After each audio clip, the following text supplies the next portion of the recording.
memikirkan terkait sama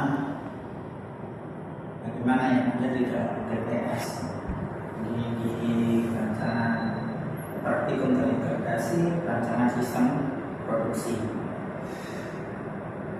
Adalah terkait sama dua ini sebenarnya. Pada saat kalau yang rancangannya untuk yang perencanaan produksi dan tata fasilitas itu yang sebelah kiri, yaitu Microsoft. Tapi simulasi yang dibuat adalah yang sisi kanan. Yang dibuat adalah itu memang ada kelemahan di software. Jadi software aplikasi yang dipergunakan untuk Arena untuk membangkitkan kedatangan dari bahan baku menuju ke proses itu dibangkitkan secara acak. Padahal kalau kita punya perencanaan produksi, maka kapan bahan baku masuk ke proses itu disesuaikan dengan jadwal produksinya. Makanya memang di sini saya tulis pengadaan bahan bakunya, karena memang di sistem produksi pengadaan bahan bakunya untuk Microsoft itu sesuai rencana produksi.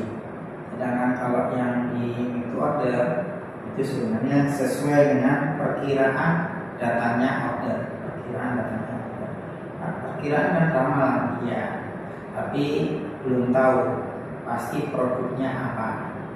Berbeda kalau Microsoft, rencana produksinya termasuk produk yang mau dibuat sudah jelas apa. Kalau micro order masih belum jelas. Ya, kalau produknya itu variasinya banyak dan bahan baku yang digunakan itu sifatnya lebih banyak yang bukan reguler atau common, maka otomatis baru beli bahan bakunya kalau sudah bisa pastikan order pesanannya apa. Jadi kalau paham mengenai metode, nggak selalu menyimpan bahan baku, hanya bahan baku yang sifatnya aman, umum dipergunakan. Kalau yang sifatnya spesifik atau khusus, maka biasanya baru pesan kalau diperlukan. Ya, di sini kita akan tahu bahwa kedatangannya berbeda. Terus terkait sama sifat tidak pastinya. Kalau di metode sifat tidak pastinya ini adalah pesanan, berarti ada di bagian awal proses. Jadi di awal aliran proses itu ketidakpastiannya. Tetapi kalau Microsoft awal prosesnya di-trigger oleh jadwal produksi yang sudah dibuat. Sedangkan yang sifat tidak pastinya itu ada di belakang, yaitu penggunaan stoknya ada di belakang, sehingga sistemnya pun berbeda. Yang pada saat membuat modelnya otomatis sebenarnya berbeda. Memungkinkan, apakah memungkinkan kita menggunakan ACD? Sebenarnya memungkinkan. Nanti kalau di TPS itu memang menggunakan arena basisnya ACD. Jadi saya jelaskan. Nanti akan kita bahas di pertemuan berikutnya, pertemuan berikutnya, karena pemodelan yang diajarkan pertama yang menggunakan pendekatan aktivitas. Ini menjelaskan mengapa pada saat kalau kita bikin model sesuaikan problemnya apa. Yang sebelah kiri problemnya adalah sebenarnya variabel keputusannya rencana produksi. Variabel keputusannya rencana produksi, problemnya adalah bagaimana rencana produksi ini dapat memenuhi permintaan. Artinya kalau dia tidak memenuhi permintaan, ukurannya apa? Service level. Berarti ada yang shortage, kekurangan. Kalau Anda shortage, berarti service levelnya nanti akan berkurang dari 100%. Ya. Tetapi kalau kita terlalu tinggi atau terlalu sering rencana produksinya, maka persediaannya pun terlalu tinggi. Makanya penyeimbang dari service levelnya di sini adalah tingkat persediaan.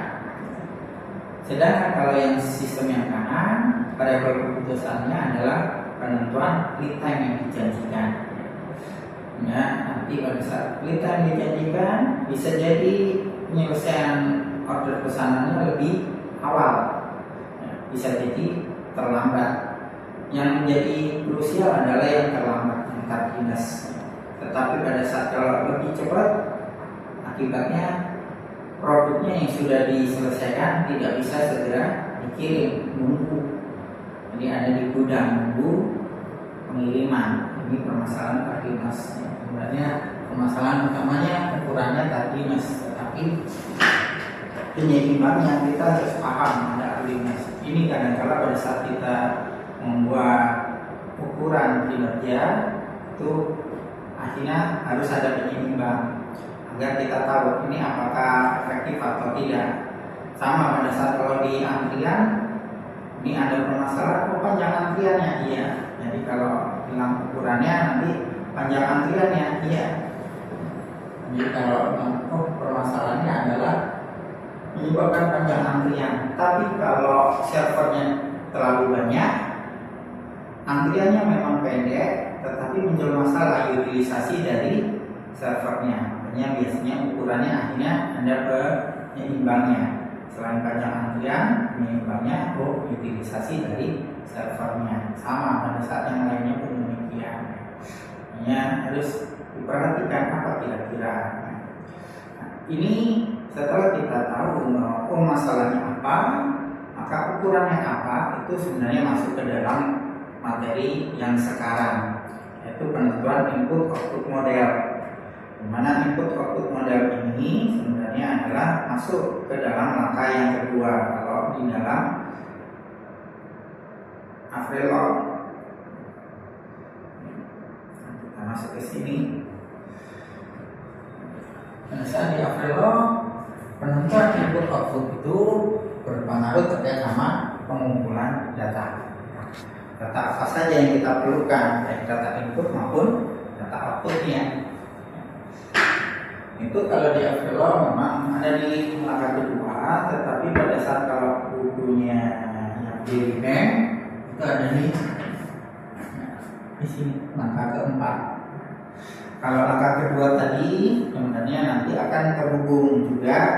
Ya, kalau saya kembali ke sini langkah kedua, di situ collect data and define model. Jadi kalau di Avrillov langkah duanya adalah collect data and define model. Di Jerry Bank dua langkahnya dipisah. Sebelah kiri adalah konseptualisasi dari model, sebelah kanan adalah data collection. Dan di sini kita fokus dulu ke penentuan data. Pada saat penentuan data itu yang paling utama kita harus menetapkan dulu output apa yang akan dihasilkan oleh model simulasi tersebut. Ini harus dipahami, yang dimaksud output di sini adalah performance measure of performance, ukuran kinerja dari sistemnya, bukan apa yang dihasilkan dari proses fisik yang ada di sistem. Ini yang seringkali terjebak pada saat di sistem produksi, outputnya apa? Outputnya produk berarti. Ya, berpikirnya seperti itu. Sehingga model outputnya apa dari model produk, ini kekeliruan seringkali dilakukan. Hanya kalau yang tadi gambarannya sistem produksinya itu jadwal produksi, apakah bisa memenuhi permintaan. Outputnya apa? Outputnya yang tadi saya sampaikan ada dua, bisa terkait sama service level, juga terkait sama tingkat persediaan. Itu outputnya. Outputnya bukan produk.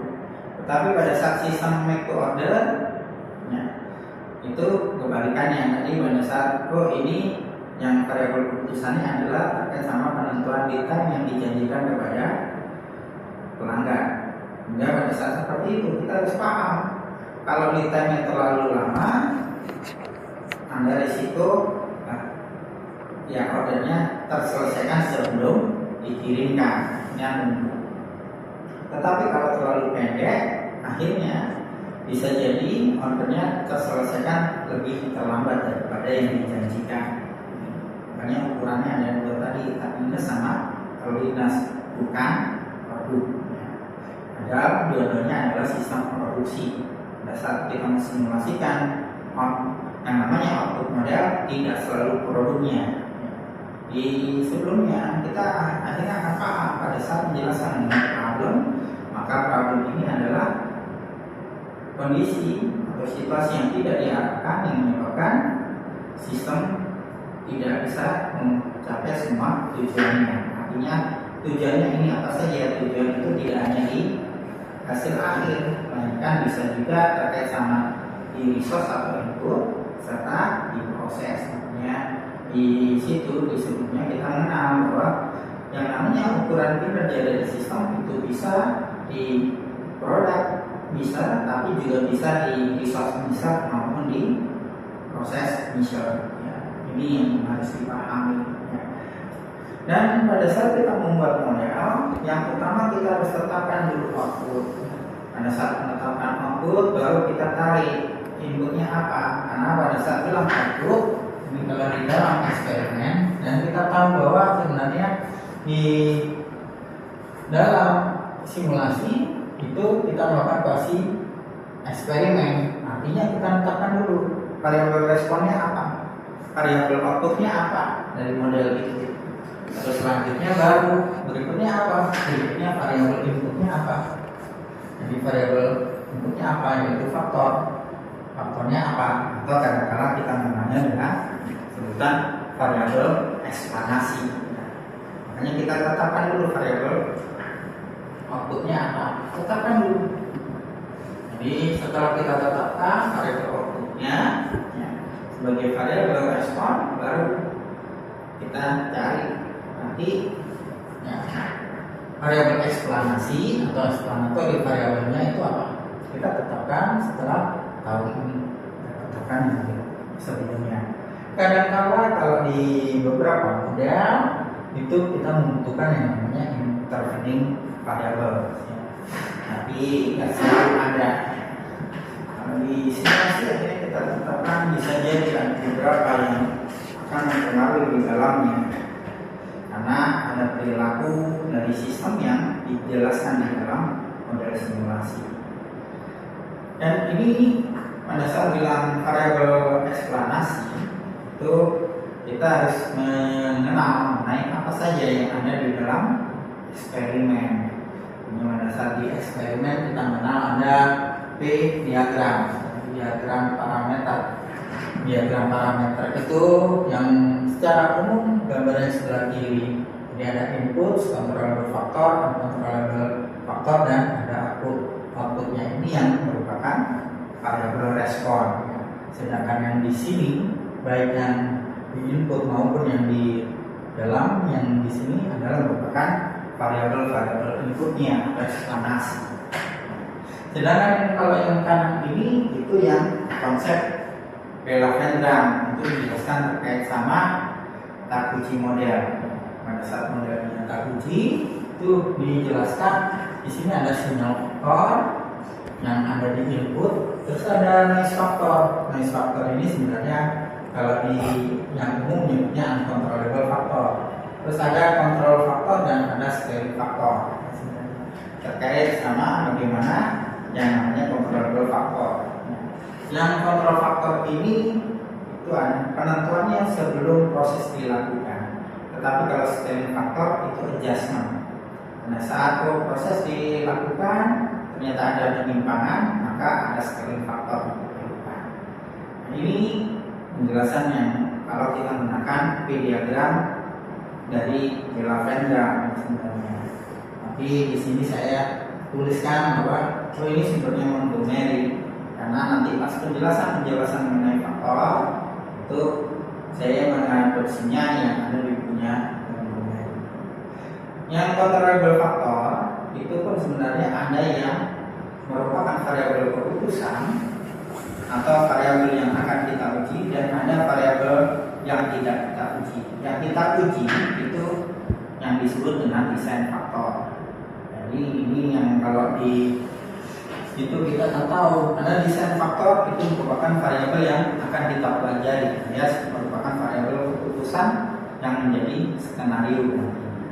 Sedangkan kalau health constant faktor ini Ini faktor-faktor yang kita kendalikan, tetapi bukan menjadi variabel yang kita perhatikan, bukan yang kita pelajari.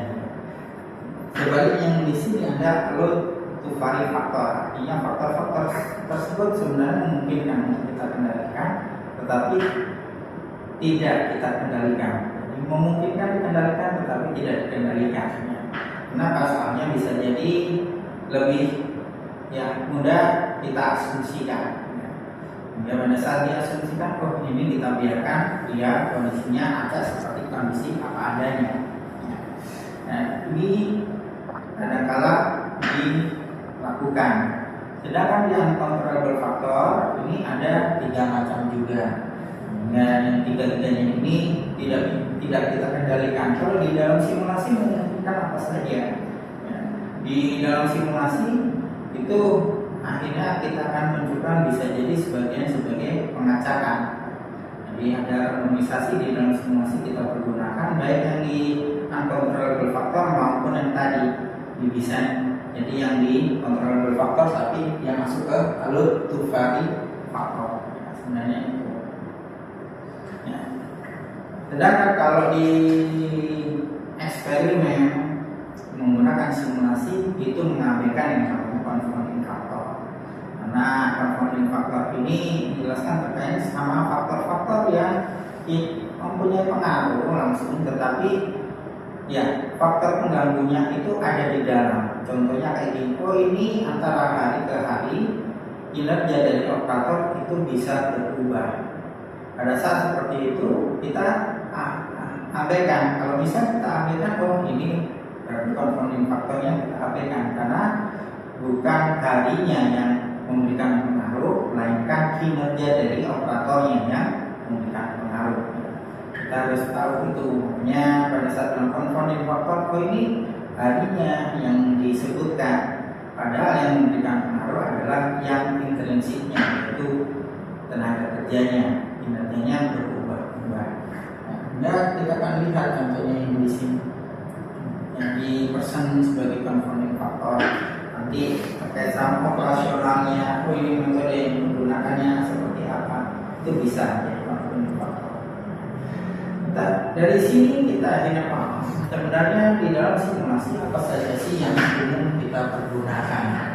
Yang umum kita pergunakan apa saja? Yang pertama pasti design faktor atau decision variabelnya. Karena pada saat kalau kita melakukan simulasi, kita menetapkan skenario di decision variable. Terus selanjutnya pada saat kita melakukan simulasi, di awal state-nya bagaimana? Kita masukkan. Nanti apakah ada warming up period, artinya seperti apa warming up period itu? Karena pada saat kalau kita melakukan simulasi, kadangkala masih kondisinya tidak pasti. Jadi baru nanti kalau sudah landai, ini yang kita kenal dengan convergen. Jadi pada saat yang sebelumnya acak menjadi full smooth. Ya. Jadi smooth yang di sini nggak harus lurus, tapi oh ini ada perubahan yang perubahannya tidak terlalu signifikan. Dan analisanya ada di sini. Pada saat ada di periode yang di sini, ini yang disebut dengan warming period.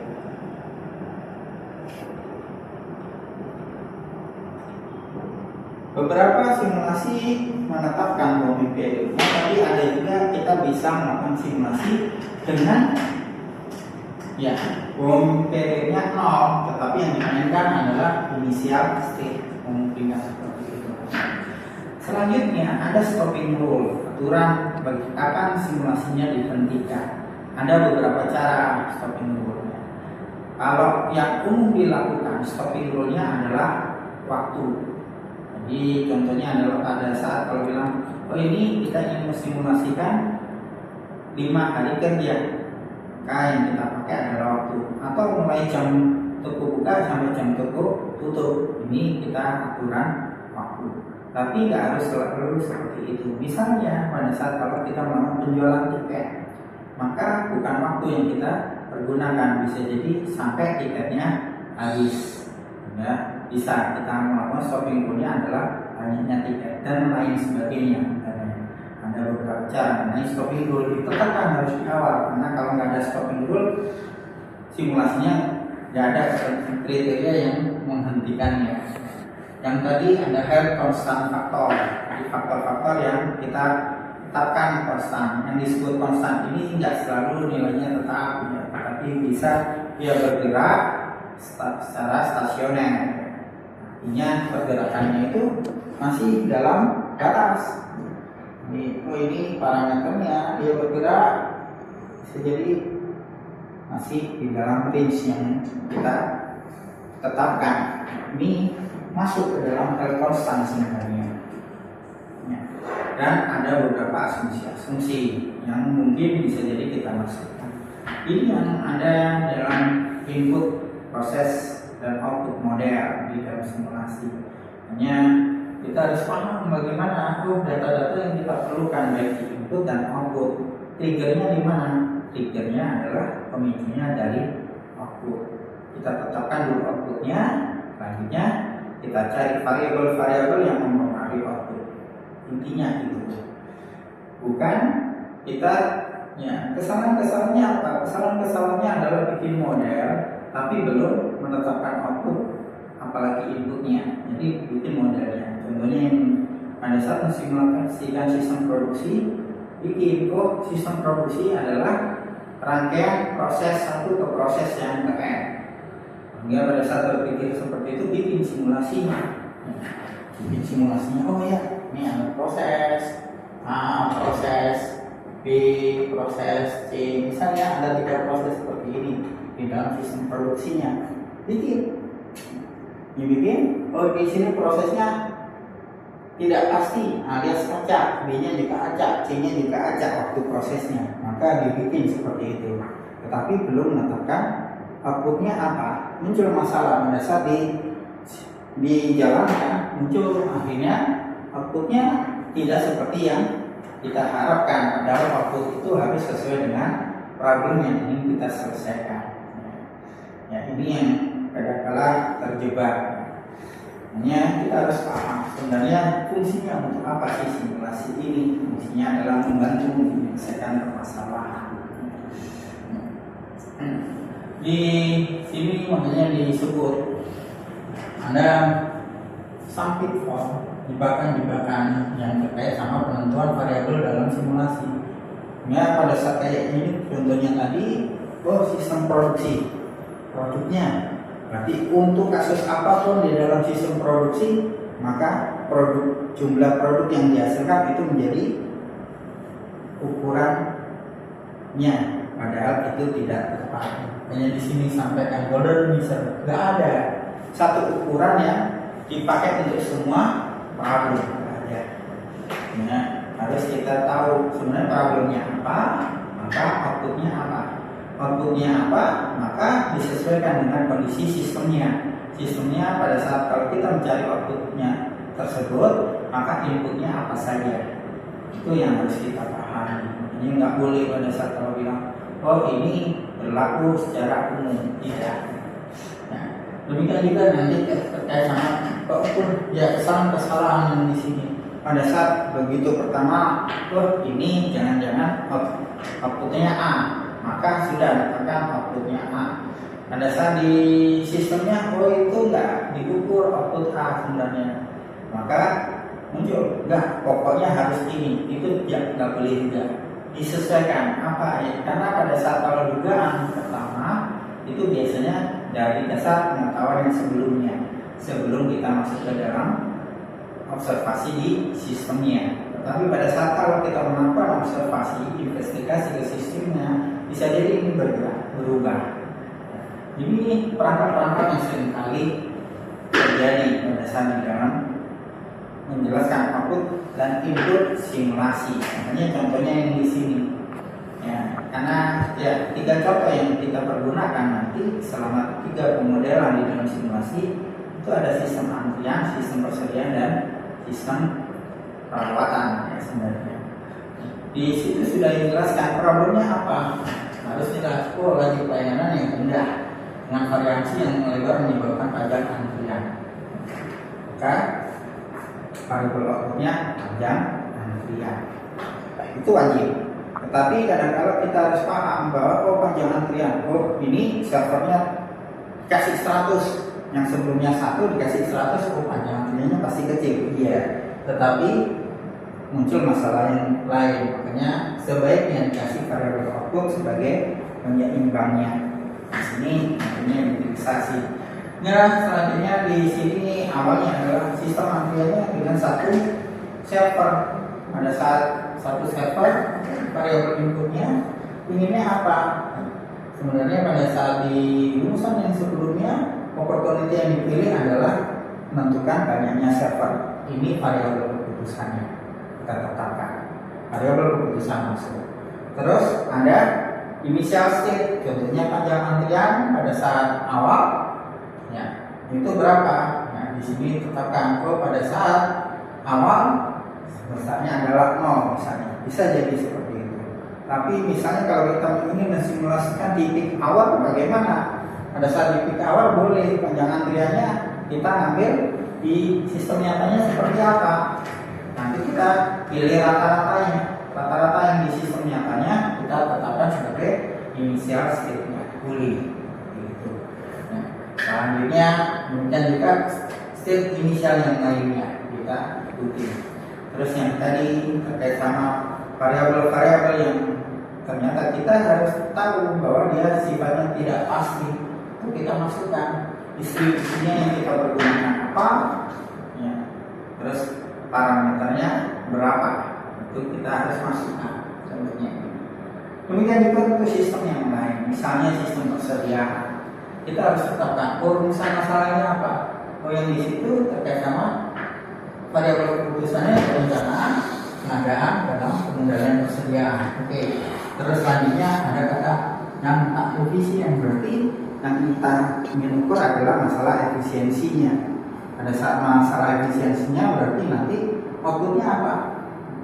Jadi yang di sini tingkat persediaan, outputnya, terus tingkat pelayanan, terus juga terkait sama yang dua ini.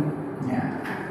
Jadi pada saat yang 1, 2, 3 ini fungsinya untuk apa? Menjelaskan yang tidak efisien. Karena nanti kita bisa mendapatkan berapa biaya persediaannya. Biaya simpannya tinggal dikalikan dengan tingkat persediaan. Terus selanjutnya biaya pesannya dikalikan dengan frekuensi pengadaannya. Terus biaya shortage-nya dikalikan dengan persentase kehilangan kesempatannya. Kita dapatkan total biaya persediaan. Terus selanjutnya pembandingnya yang satunya adalah tingkat pelayanan. Karena bisa jadi tingkat biaya persediaannya rendah, tetapi tingkat layanannya akibatnya turun. Padahal kita ingin tingkat layanannya mendekati ke 100%. Muncul masalah. Ini penyeimbangnya. Dari situ kita akhirnya cari dari variabel-variabel output itu kira-kira variabel inputnya apa saja. Ya. Ada variabel keputusannya, ya, rencana pengadaannya itu terkait sama ukuran pengadaan dan titik reorder poinnya. Terus selanjutnya juga ada initial state-nya, stok awalnya berapa. Terus yang berikutnya apa saja yang tidak pasti. Misalnya kualitasnya tidak pasti, berarti dia punya distribusi. Terus selanjutnya permintaannya kedatangannya tidak pasti, berarti dia punya distribusi. Waktunya tidak pasti, kontak permintaan, kemudian juga jumlah permintaannya, maka kita cari distribusinya, kita masuk. Ini disesuaikan dengan sistemnya. Contohnya pada saat yang di sini saya jelaskan, oh nanti sistemnya kita dapatkan kayak gini. Apakah memungkinkan pada saat kalau di perusahaan waktu antar permintaannya jadi anggap tidak pasti? Kenapa? Soalnya permintaan itu dikumpulkan di tiap hari. Artinya waktu antar permintaannya hitungannya adalah harian. Jadi setiap hari ada, berarti satu hari jaraknya sama, tapi selanjutnya kuantitasnya yang nggak pasti. Ya udah, berarti hanya distribusi permintaan saja. Sedangkan waktunya sudah ditetapkan satu hari untuk permintaannya. Ini memungkinkan seperti itu. Terus bagaimana kalau yang di contoh yang di sini di sistem perawatan? Pada saat di sistem perawatan pun demikian. Rumusannya apa? Rencana perawatan. Artinya sebenarnya terkait sama ya perawatan yang rencana alias preventive maintenance. Kapan preventive maintenance sebaiknya dilakukan? Muncul itu variabel keputusannya. Terus selanjutnya terkait sama yang menyebabkan availability rendah. Oh, ini sebagai permasalahan. Makanya di sini tingkat kesiapan peralatan itu sebagai variabel output. Terus terkait sama perencanaan perawatan ini nanti terkait sama variabel keputusan antara waktu pemeliharaan preventifnya. Ini variabel keputusannya. Yang ini adalah initial state. Kita masukkan. Nah, selanjutnya variabel input yang lainnya. Contohnya seperti itu. Nah, pada saat kalau bilang kita ingin mendapatkan availability yang lebih tinggi dan kalah, akhirnya berpikir kalau kita sering melakukan perawatan, preventif, maka otomatis lebih banyak jam hilang untuk perawatan. Tetapi pada saat kalau kita jarangkan perawatan preventif hanya mengandalkan yang korektif, maka risiko terjadinya kerusakan sebelum kita lakukan perawatan juga semakin besar. Makanya kita ngambil mana antara probabilitas gagalnya dan tingkat kesiapan dari peralatan. Itu mana yang kita nanti lakukan trade off-nya, penyeimbangnya di situ. Nah, ini contohnya. Setelah kita menetapkan input dan output dari simulasi, maka kita lakukan pengumpulan data.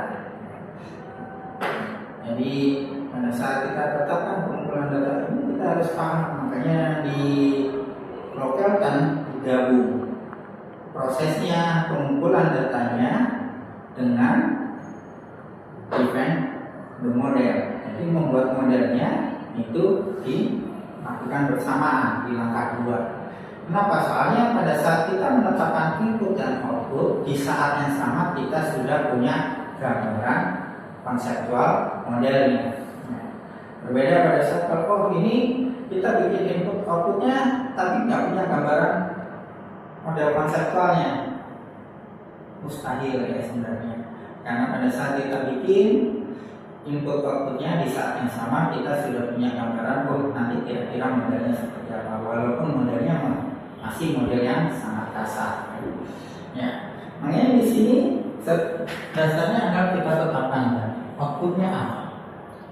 Outputnya apa? Setelah kita tetapkan output, itu kita tetapkan nanti inputnya apa dan modelnya nanti seperti apa. Ini harus jalan setelah kita tetapkan output.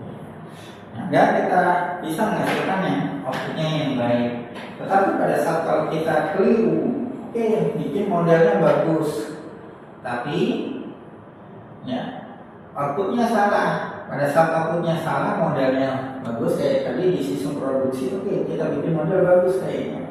Tapi kita keliru dalam menetapkan output, akhirnya inputnya salah. Enggak, input yang dimasukkan salah, modelnya salah, ya outputnya tidak sesuai dengan yang kita butuhkan. Nah, di sini harus kita paham. Dan pada saat analisis kebutuhan data ini fungsinya untuk apa kan? Data itu untuk membantu membangun model. Elemennya apa saja di dalam sistem yang relevan dan penting. Terus strukturnya bagaimana? Terus hubungan antara elemennya itu seperti apa dan seterusnya. Hingga kita akan tahu modelnya seperti apa sebaiknya yang sesuai dengan problem yang mau diselesaikan. Terus yang berikutnya terkait sama mengukur parameter model. Yang pada saat yang di sini kita lihat aturan prioritasnya bagaimana contohnya.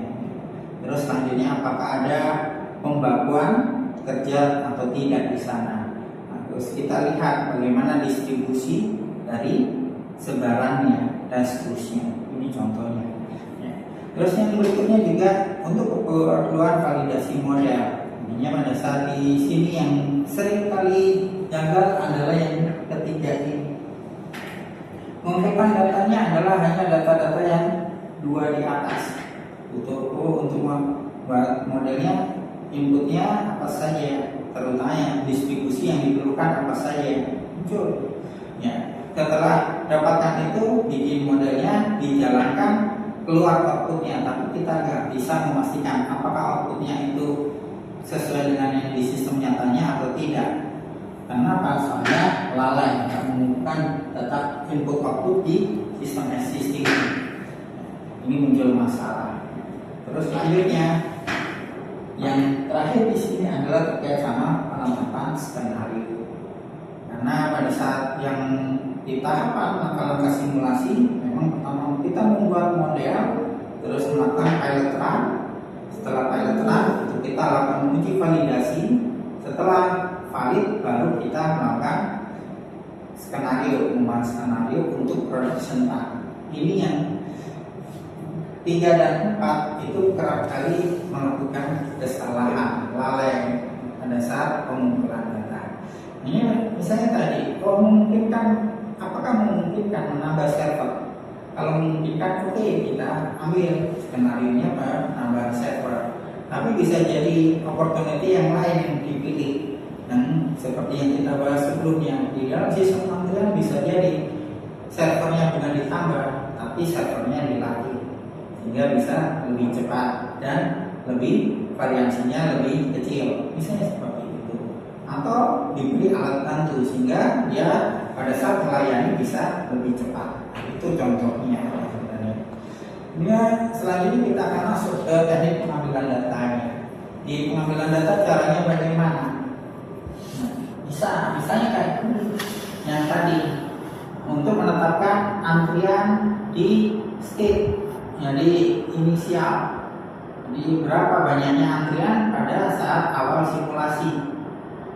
Kita mau mensimulasikan di jam sibuk, maka kita bisa mengumpulkan misalnya, di hari tanggal 3 kita lihat di awal jam 10 berapa orang yang antri. Hari ke tanggal ke 10 kita lihat lagi berapa orang yang antri di jam 10. Hari yang lain kita lihat lagi jam 10 itu berapa orang. Dari beberapa sampel ini kita ambil rata-rata, boleh melakukan seperti itu. Atau pada saat kalau kita ingin mendapatkan panjang antrian rata-rata untuk output dari simulasi, bisa juga kita lakukan menggunakan sampling kerja. Kita tetapkan dalam satu hari itu jam berapa saja. Jadi misalnya, ini jam 7:43. Kita lanjutkan, nanti jam 7:51. Pada saat-saat tersebut kita bisa lihat, antriannya ada berapa. Antriannya ada berapa, catat. Jadi di jam-jam yang kita acak sebelumnya kita lakukan pengamatan berapa antriannya. Gak perlu menunggu sepanjang hari. Jadi bisa di waktu-waktu yang sudah kita lakukan acak. Itu kita bisa lakukan pengacakan seperti itu. Kita ambil sampling acak, atau bisa juga kita melakukan yang secara berurutan. Nanti akan kita bahas yang secara berurutan. Bisa juga kita melakukan pengujiannya bukan melakukan observasi untuk pengambilan datanya, melainkan dengan melakukan eksperimen. Cara-cara eksperimen pun bisa menggunakan desain apa saja. Yang penting adalah kita mengumpulkan data bukan hanya output, tetapi juga input. Kita harus kumpulkan. Jadi ada data outputnya, ada data inputnya. Memang yang sering adalah kita, jadi banyak yang melakukan kesalahannya karena tangkapnya hanya mengumpulkan data input, lalai sama data outputnya. Sekarang contohnya pada saat di sistem antrian. Pada saat di sistem antrian yang data berurutan, tadi kita kembali yang di sini, kita mengambil bagaimana caranya kita mengumpulkan data yang secara berurutan ini. Caranya bagaimana? Contohnya yang di sini, pada saat awal kita datang ke pada saat jam buka, kita lihat, ada yang datang, sudah datang, data yang pertama naik, terus orang kedua datang naik, orang ketiga datang naik. Jadi yang garis yang pertama yang di sini adalah hanya menghitung orang yang datang, nggak memperhatikan berapa orang yang sudah meninggalkan antrian pergi. Enggak, yang dilihat di sini adalah datang. Jadi dimulai dari datangnya orang yang pertama. Datang hingga naik terus. Selanjutnya yang garis yang berikutnya ini adalah menjelaskan orang yang terlayani. Orang yang pertama terlayani selesai. Orang yang kedua selesai. orang yang ketiga selesai, keempat selesai, kelima selesai, keenam selesai, ketujuh selesai, dan seterusnya. Hingga pada saat kita sudah tahu bahwa datanya jam berapa, selesainya jam berapa, maka kita tahu berapa lama dia menunggu di dalam sistemnya, alias dia mulai datang, mengantri, dilayani, dan selesai sampai itu. Ya. Demikian juga yang di sini nanti orang kedua juga tahu, sejak dia datang, mengantri, dilayani, selesai. Ya, akan tahu seperti itu. Makanya pada saat dari data yang kayak ini, itu kita bisa menggambarkan di dua garis ini, itu kita bisa menggambarkan berapa lama, ya, waktu pelayanannya berapa lama, waktu antar kedatangannya, itu kita bisa peroleh. Ya, dari gambar tadi. Demikian juga terkait sama menunggunya atau antriannya, berapa panjang antriannya, dari gambar yang sama. Ini pengumpulan datanya. Ini data-data yang seperti ini kita bisa inputkan datanya, baik inputnya maupun outputnya. Karena yang outputnya ini contohnya panjang antrian, oke, kita dapatkan. Output yang tadi pun memungkinkan waktu tunggu, kita bisa peroleh. Jadi waktu tunggunya diperoleh dari mana? Ini pelayanan, waktu tunggu. Nah, ini nggak ada menunggu, dan di sini waktu tunggu. Kita bisa dapatkan waktu tunggu dan waktu pelayanan. Bahkan waktu antar kedatangan bisa dapat. Waktu tunggunya sebagai output, waktu antar kedatangan sebagai input, waktu pelayanan juga sebagai input. Demikian juga pada saat kalau di sistem persediaan, ini kita cukup mengumpulkan data permintaan. Ada permintaan sekian. Di waktu yang lain, permintaannya naik lagi permintaan. Jadi kita hanya mengumpulkan data permintaan, dapat. Demikian juga pada saat kita melakukan pengadaan. Ini pas kita produksi, kita dapatkan. Terus selanjutnya tinggal kita gabungkan dua grafik ini. Ini initial state. Initial state ini pada saat di waktu ada permintaan, besarannya berapa? Ya turun sesuai dengan besaran di permintaan. Turun. Ya pada saat ini naik. Tetapi ternyata di saat yang di sini mendekati dia barusan selesai diproduksi, dia juga ada permintaan. Ya, kita akhirnya dapatkan ada data input, tapi kita akhirnya tahu outputnya seperti apa. Kita peroleh data seperti itu. Demikian juga nanti pada saat di sistem maintenance perawatan, itu sebenarnya kita perlukan data seperti ini. Sehingga bagaimana? Ya, kita kumpulkan data. Rusak, oke. Terus dilakukan perbaikan. Setelah dilakukan perbaikan, kapan lagi rusak? Sehingga waktu antar kerusakan kita peroleh datanya. Waktu perawatan, repair juga kita peroleh datanya. Seperti ini contohnya. Demikian juga untuk kasus-kasus yang lain, contohnya pada saat kalau kita ingin mendapatkan bagaimana kondisinya di learning curve yang bisa jadi kita perlukan yang di warming period misalnya. Itu kita dapatkan, ada datanya. Ini datanya, tapi selanjutnya kita perkirakan parameternya seperti apa. Ini contohnya. Nah, ini pengumpulan datanya kalau kita lakukan secara manual. Jadi secara manual kita lakukan observasi yang di sini berurutan. Yang sebelumnya bagaimana kalau secara acak? Maka ya udah pada saat acak tinggal lihat datanya segini. Untuk seperti itu kita cari rata-ratanya dan sebarannya. Tetapi apakah hanya seperti itu? Enggak. Bisa jadi kita mengumpulkan datanya tidak selalu manual, tapi kita mengumpulkan datanya adalah dengan otomatis. Pada saat dengan otomatis, maka ini kita akan mengetahui ada yang namanya matrix, ada yang namanya logs, dan ada yang namanya traces. Ya, ada yang terukur sepanjang waktu, tapi ada juga yang terukurnya adalah di durasi yang interval tertentu. Jadi pada saat pengukuran bisa jadi ada yang mengukur panjang ini, mengukur terus pergerakannya seperti apa ya diukur. Tapi ada yang ini diukur. Nanti di waktu durasi tertentu diukur. Nanti di sini diukur lagi, di sini diukur lagi. Jadi interval waktunya tertentu traces. Jadi kadang-kala ada yang mengukurnya kalau ada kejadian. Pada saat ada kejadian, oke, ini diukur. Terus ada kejadian lagi, diukur.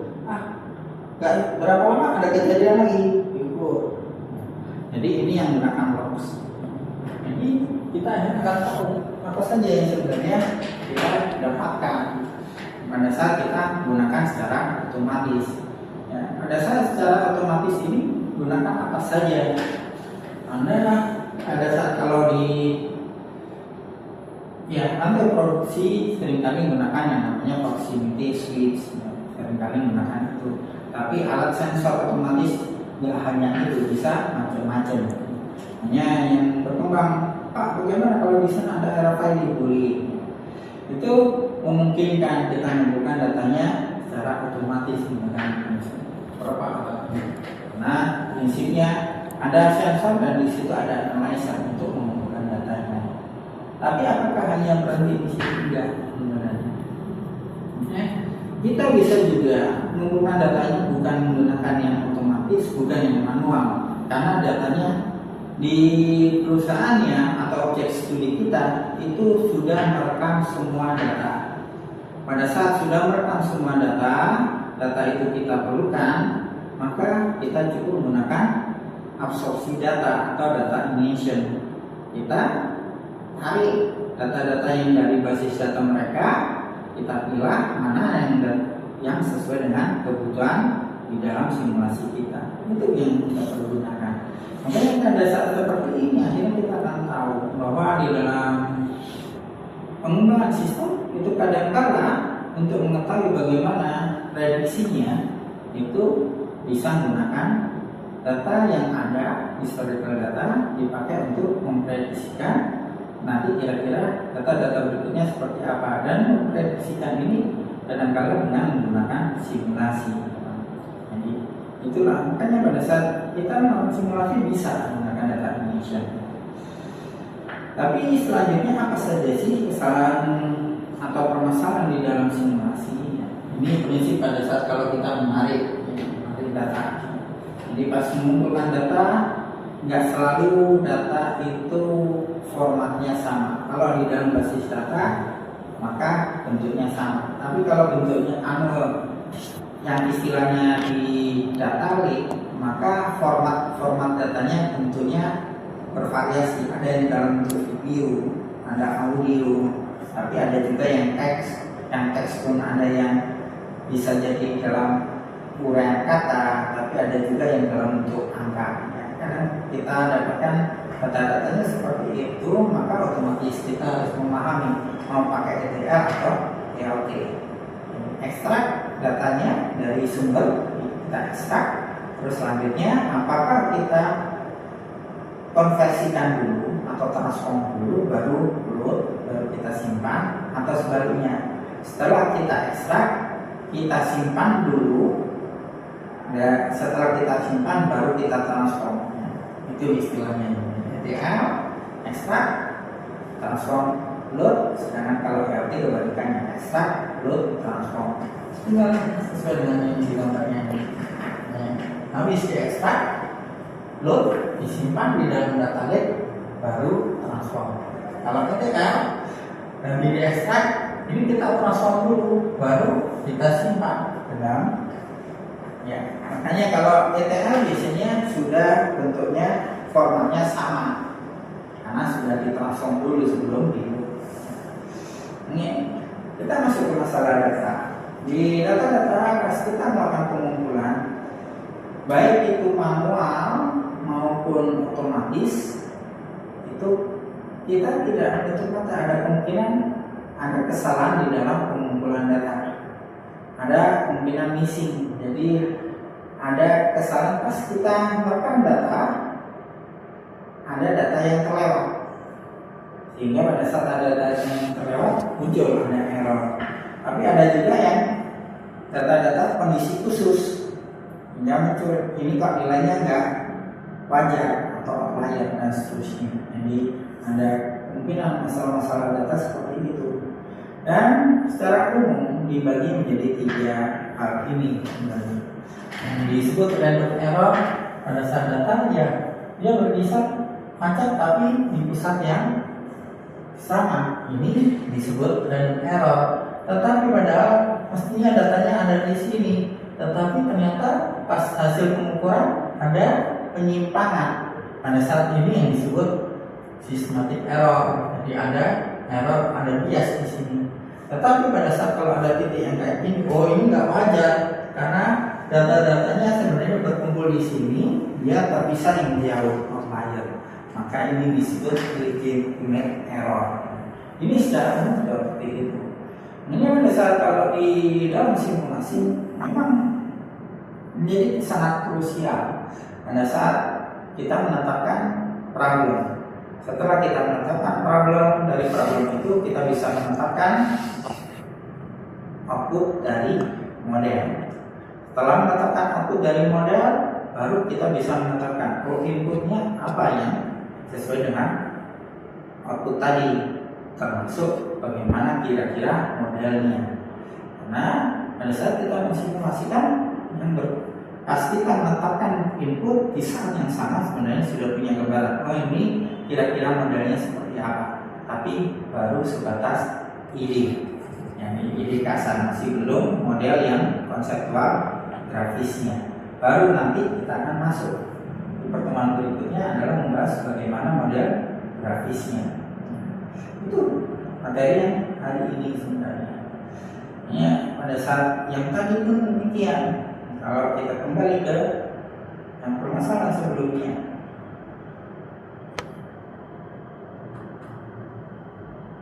BTS ya, yang sistem produksi ini akan kita tahu.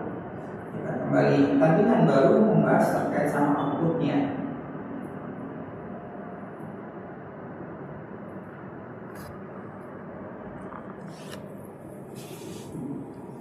Dasarnya di sini outputnya adalah ukuran kinerjanya. Jadi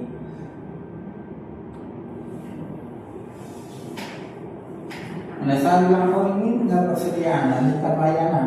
Pada saat kayak ini apa saja inputnya? Input yang pertama rencana produksi muncul. Input yang berikutnya apa? Permintaan.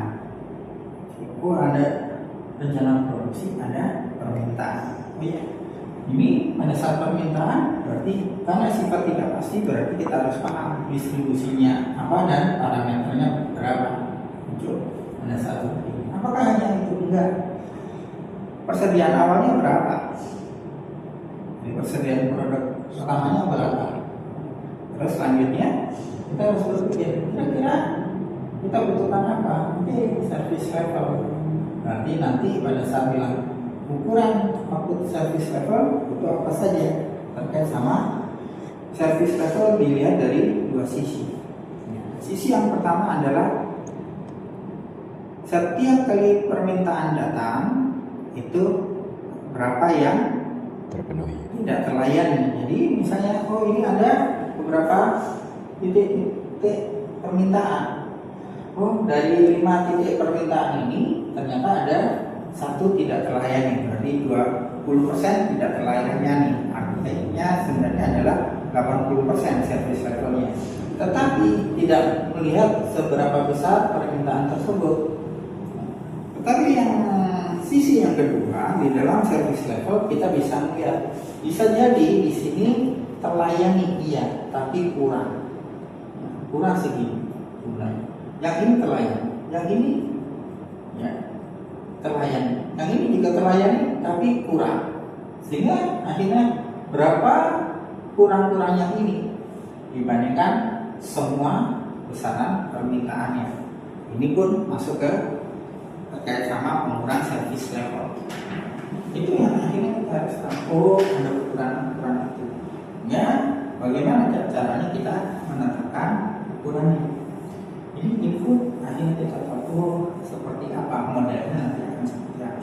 Berbeda dengan yang di sini. Yang di sini akhirnya kita tahu kalau dilihat di sini apakah waktu proses berpengaruh, maka bisa kita anggap waktu proses bisa diabaikan.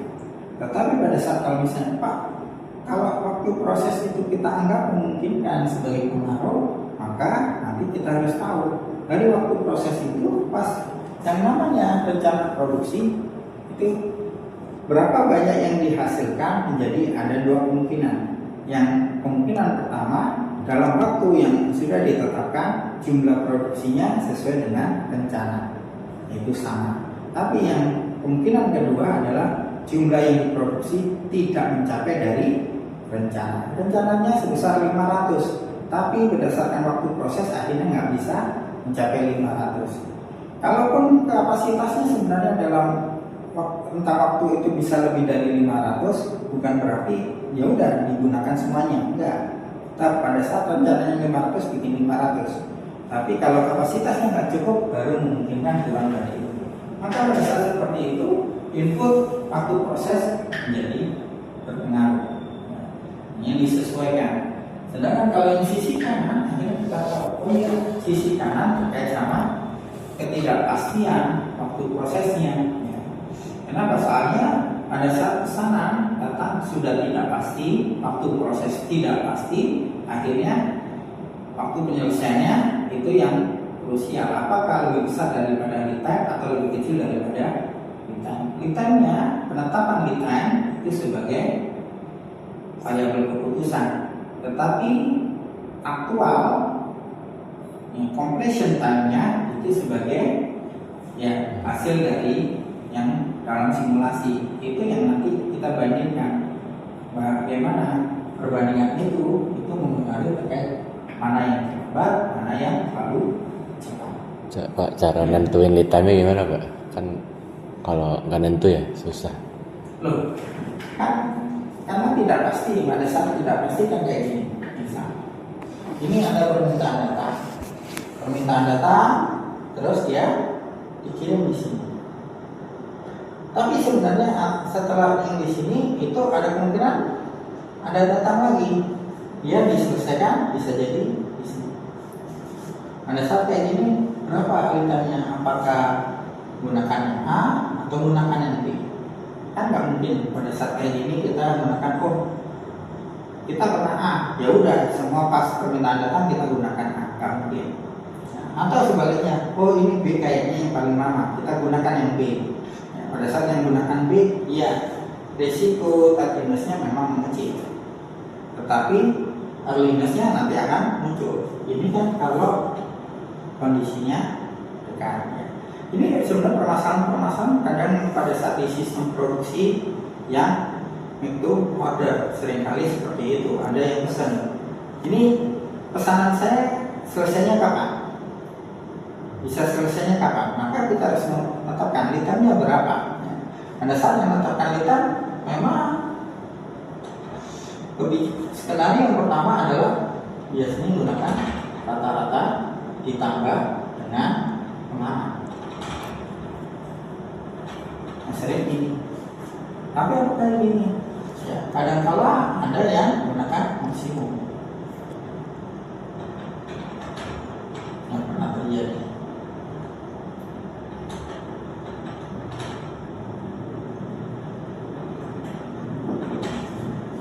Gunakan ini. Apakah gunakan yang lain? Yang dua ini pesimis.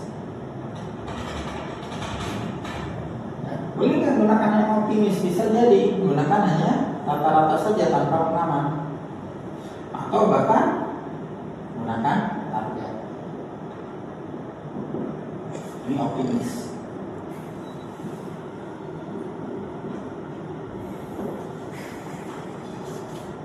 Ya, ini dan akhirnya kita harus paham ada skenario nya apa.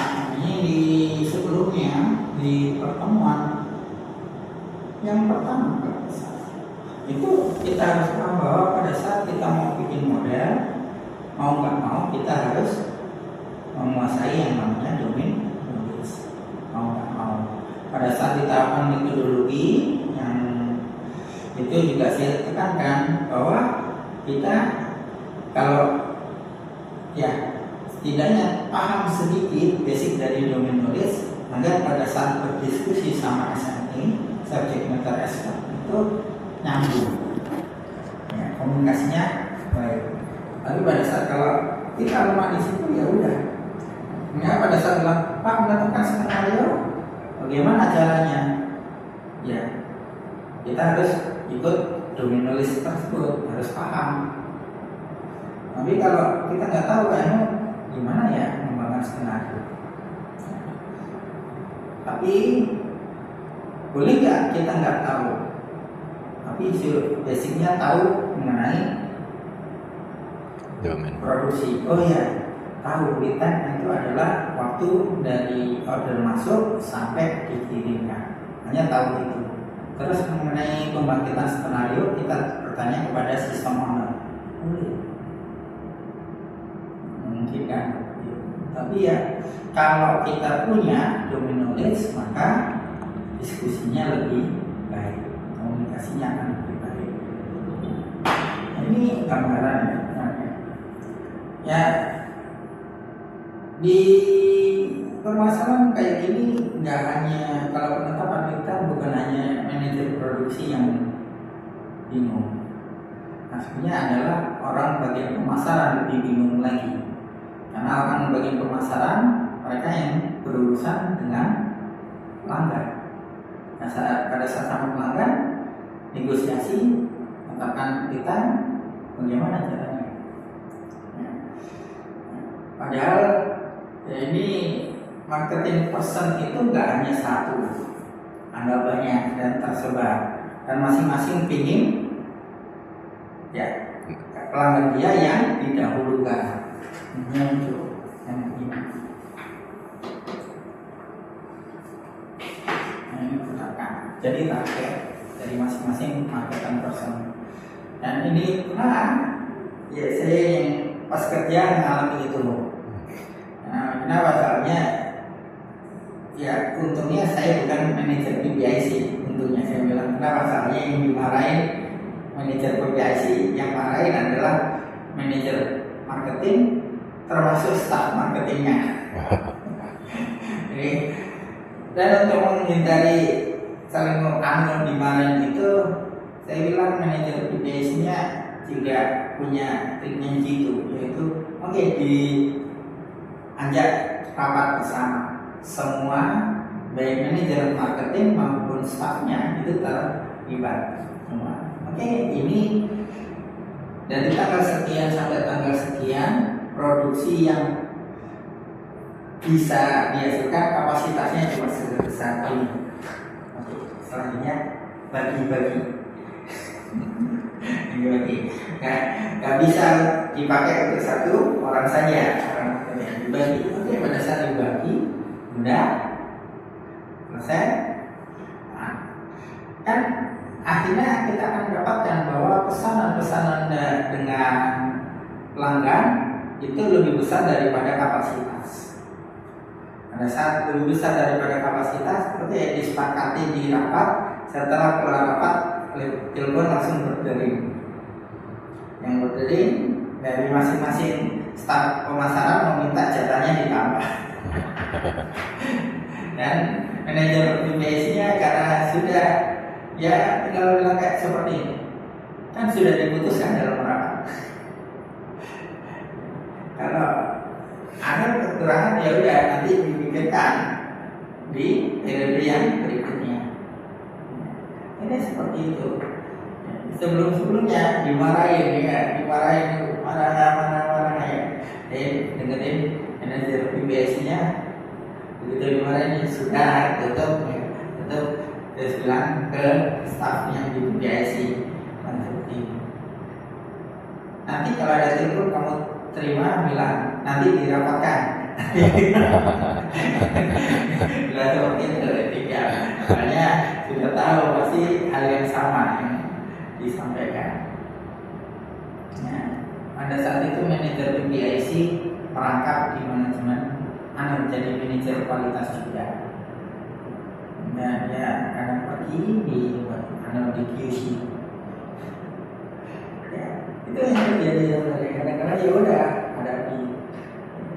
Itu di situ saya belajar bahwa ada metode-metode perencanaan persediaan yang tidak dipelajari di perkuliahan, dan saya bilang ini menarik karena cara berpikirnya praktis, dan saya lihat cara berpikir itu di tempatnya memang lebih applicable.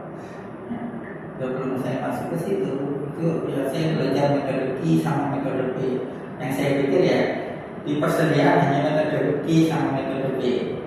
Ternyata di sana enggak. Oke, melihat pergerakan penggunaan persediaan, akhirnya berpikir, oke, pada saat seperti itu ambil rata-rata.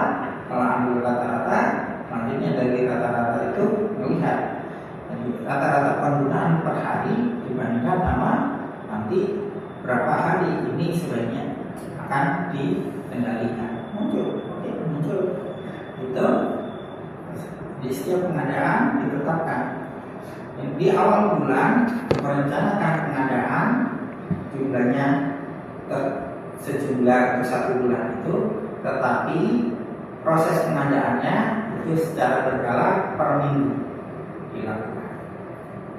Secara per minggu itu tanggal sekian kirim 20, tanggal sekian kirim 20. Nah, jadi untuk 1 minggu ke depan.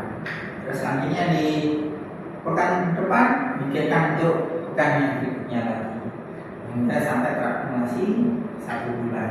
Cara berpikirnya seperti itu. Oh, ini menarik. Nah, nggak harus seperti yang nanti dipelajari di PPSI, itu biasanya menjebak memang. Nah, ya seperti itulah pada saat dipakai. Hanya yang namanya knowledge 2 sisi, teori dan praktek. Ya, tadi pakai metode apa Pak? Kalau yang kerjain Bapak itu, yang dilihat rata-rata itu. Saya bilang bukan metode P dan bukan metode Q, makanya langsung dia berpikir rata-rata. Dan itu kadang-kala saya gara-gara itu ya sebenarnya pada saat balik ngajar, ada mahasiswa itu bilang mereka nggak punya metode. Bukan nggak punya metode, mereka punya metode. Tetapi metode itu di teori tidak dijelaskan khusus. Tapi kan secara umum perencanaan persediaan itu seperti apa? Perencanaan persediaan sederhana, ya, karena dia merencanakan persediaan artinya merencanakan menyimpan barang yang akan digunakan di kemudian hari. Seberapa banyak? Ya, sebanyak yang dia kira tidak memberatkan dirinya. Memberatkan yang seperti apa? Memberatkan dari pas proses menyimpannya atau memberatkan pada saat proses pengadaannya. Nah, sebenarnya sederhana itu. Makanya itu pun seperti yang saya sampaikan pada saat kita ngelatih di petrokimia. Prinsipnya cuma itu. Makanya di kelas itu saya tanya kayak gini. Nah, karena bapak-bapak yang dilatih di situ, saya tanya, ada yang nyimpan mie instan di rumah? Ya, semuanya bilang iya, kita nyimpan. Dan tanya, ada yang nyimpan cuma beberapa bungkus, 5 bungkus? Jadi kalau beli cuma 5 bungkus, 7 bungkus, gitu. Ada. Ada yang masuk beli 2 dos? Ada. Nah dia kan berpikir dulu. Jadi padahal sama kan? Sama-sama pegawai, pada saat sama-sama pegawai, sama-sama punya keluarga. Kenapa ada yang berpikir 2 dus, beli 2 dus? Karena dia berpikir beban menyimpan lebih murah dibandingkan beban pengadaan. daripada saya bolak-balik beli, ya udah langsung beli 2 dus. Tetapi yang ada beli 5-7 dus ya, ngapain saya nyetok banyak? Sebenarnya sudah dekat tempat pilihannya, juga dia jarang makan mie. Artinya kan kita tahu nyetok itu untuk dipakai kemudian, kita harus lihat seberapa sering kita gunakan, seberapa banyak kita gunakan, itu juga menjadi perhatian. Tapi kunci utamanya banyak yang tadi, beban untuk menyimpannya dibandingkan beban untuk proses pengadaannya. Itu yang ada di dalam total biaya persediaan. Total biaya persediaan cuma biaya pesan dikalikan frekuensi pesan, terus biaya simpan dikalikan rata-rata tingkat persediaan. Jadi mewakili itu selesai ya, enggak aksional caranya seperti ini ya. Saya yang ikuti karena ya manajer itu jelaskan kan seperti ini, terus selanjutnya nyuruh saya. Jadi tiap minggu itu berpikir tanggal berapa laporan pengadaannya, karena berpikirnya adalah storage-nya itu harus kondisinya bisa diisi 20 ton. Dan sampai pada saat barangnya datang dalam 20 ton, storage-nya nggak bisa nampung, nggak boleh. Tapi nggak boleh juga sampai kehabisan. Padahal total itu hanya 25 ton. Jadi kapasitas storage-nya cuma 25 ton. Ini berpikir bagaimana caranya? Oh ini akan kira-kira habis. Kalau berpikir 1 bulan kan susah, dengan susah. Tetapi pada saat berpikir, oh ini 1 pekan ke depan, oke. Jadi dalam 1 pekan itu bisa 2-3 kali pengadaan. Ini lebih aman dibandingkan kalau langsung 1 bulan. Ini seperti itu.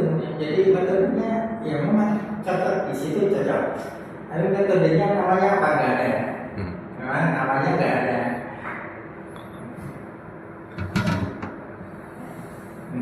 Pada saat di beberapa skripsi di sini pun saya menyampaikan ke beberapa mahasiswa. Coba sih kamu lihat di sana seperti apa. Oke, itu cocok nggak kira-kira? Kalau cocok, ya udah. Logika yang dilakukan di sana kamu terjemahkan menjadi algoritma. Nah, setelah menjadi algoritma, maka kamu bisa bilang metode heuristik. Kalau kita bilang metode heuristik ya udah, itu kan umum, bukan yang spesifik. Karena contohnya di transportasi di dalam OM ada Fourier, ada Harvest Corner. Ini metode heuristik. Ya, metode heuristik. Apakah pada saat bilang metode heuristik ya boleh, tapi sifatnya umum. Tetapi kalau bilang metodenya Fourier, oh ya tidak tahu algoritmanya seperti apa. Ya. Ini menarik. Ya, saya memang memunculkan 2 materi yang kemarin dan yang sekarang itu mencegah kesalahan-kesalahan di dalam simulasi. Karena saya masih menjumpai kesalahan itu berimbas sampai pas skripsi. Nah, pada saat skripsi, pas bikin model simulasi awet untuk modelnya. Ada yang mengambil simulasi di persimpangan lalu lintas, variabel keputusannya adalah lampu lalu lintas, tetapi yang ajaib adalah kendaraan yang datang itu nanti begitu lampu hijau langsung full habis. Ajaib. Pada saat seperti itu, kok bisa? Padahal ada kemungkinan orang ya kendaraan yang datang itu mengalami beberapa kali lampu merah. Ini harus paham tuh, ya ini dia lampu merah, hijau, maju. Ya, tapi kena merah lagi, pas hijau maju. Nah, bisa jadi seperti itu. Nah, pada saat kayak itu, kalau kita sudah tahu kok itu, kenapa soalnya yang diambil problemnya adalah lamanya menunggu di persimpangan. Pada saat seperti itu, menunggu itu berarti sejak dia datang sampai terus ada yang ingin ambil skripsi yang serupa, terus ternyata saya bimbing, kemudian ditujukan saya bimbing. Nah, ini saya bilang, kamu ajak temenmu karena kamu ngambil jam sibuknya. Kalau kamu sendiri nggak mungkin kamu bisa ngukur yang namanya waktu menunggu di lampu lalu lintas. Kenapa? Soalnya kan jalannya panjang.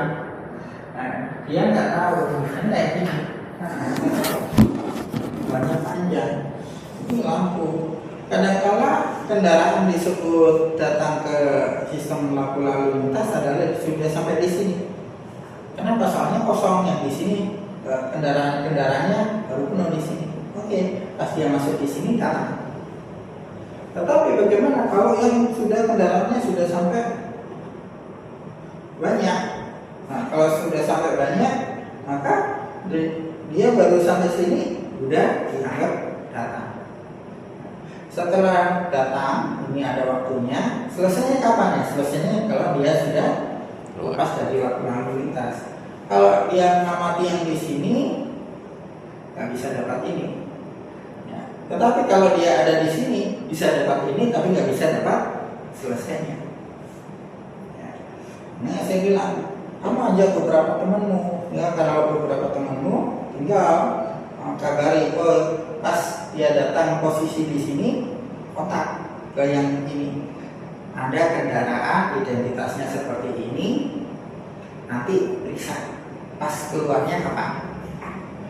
Ya, di sini nyatat kapan dia masuknya, ini nyatat kapan keluarnya. Yang pada saat yang di sini datang, oh ini yang nyatat, ya kontak ke sini. Nanti periksa kendaraan yang karakteristiknya seperti ini, kapan dia selesainya, karena dia nyatat pas datangnya. Kalau dia datang pas ini, ya udah dia nyatatnya. Variansinya beda-beda ya, Pak? Ya kan, pada kecepatan saat yang di sini kan akhirnya pas kendaraan dia datang di sini, kan nggak perlu pas lampu hijau, oh pas posisi sini, nggak usah, kan nggak perlu dicatat, karena dia datangnya di sini. Nanti hijau lagi datang di sini, nggak perlu dicatat. Tapi begitu dia sudah keluar, oke, dicatat, kan butuhnya itu. Jadi berapa waktu dia nunggu di lampu lalu lintas. Tetapi pada saat kalau berapa kali dia menunggu di lampu lalu lintas, maka yang ini harus ngabari semua temannya. Ingat itu. Kalau itu berapa kali dia harus nunggu di lampu lalu lintas. Dia jangan bilang, oh tunggu ya sudah. Nanti teman-temanmu kabari caranya seperti apa. Karena itu yang diperlukan pada saat kita nguji model simulasinya valid atau tidak. Kan nggak wajar kayak tadi datang di sini lampu hijau terus habis semua. Nah, kalau kayak gitu seperti apa?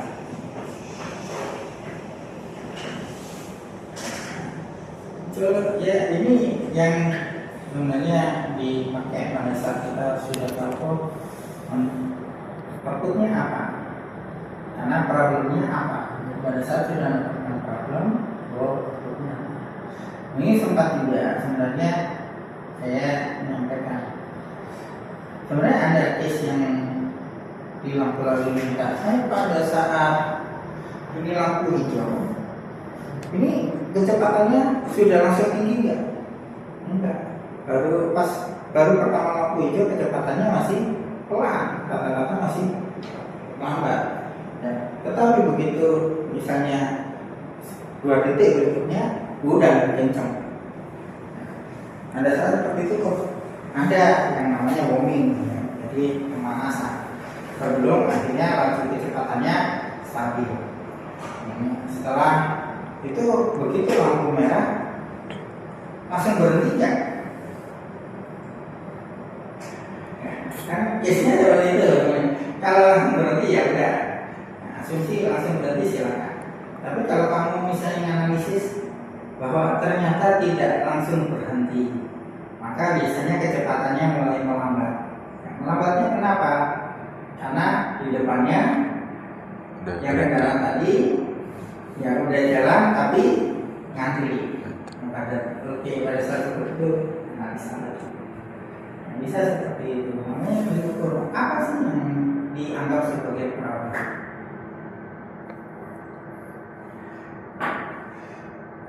Kuncinya di sana, makanya tetapkan. Nah, problemnya apa? Ada satu problem, outputnya apa? Kemarin simulasi, ada yang simulasi, saya kaget. Skripsi, saya uji, ada simulasi. Keluaran dari simulasi, dia melakukan replikasinya berulang kali, outputnya sama. Terus saya tanya, outputnya kok sama?